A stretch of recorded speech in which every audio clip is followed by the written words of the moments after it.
आपण पाहत आहात आर.के. न्यूज. बातमी तुमची, आवाज आमचा. आईवडिलांची निर्गुण हत्या, आरोपी पोलीस ठाण्यात स्वतःहून हजर.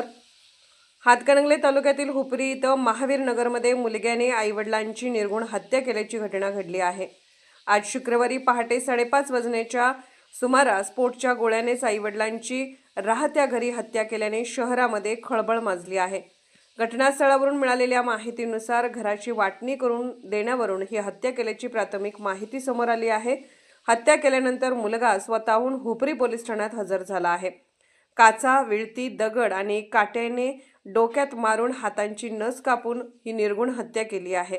काही दिवसांपूर्वी त्याचे आईवडिलांसोबत वाद झाला होता. घटनास्थळी हळदीकुंकू टाकल्याचे दिसत असून यामागे दुसरा कोणता हेतू आहे का, अशी देखील चर्चा घटनास्थळी सुरू होती. या घटनेमध्ये विजयमाला नारायण भोसले वय वर्ष 70, नारायण गणपतराव भोसले वय वर्ष 78 हे दोघे मयत आई वडील आहेत. आरोपी सुनील नारायण भोसले वय वर्ष 48 याला हुपरी पोलिसांनी जेरबंद केले आहे. अधिक तपास हुपरी पोलीस करत आहेत. आर.के. न्यूज चॅनलला लाईक करा, शेअर करा आणि सबस्क्राईब करा.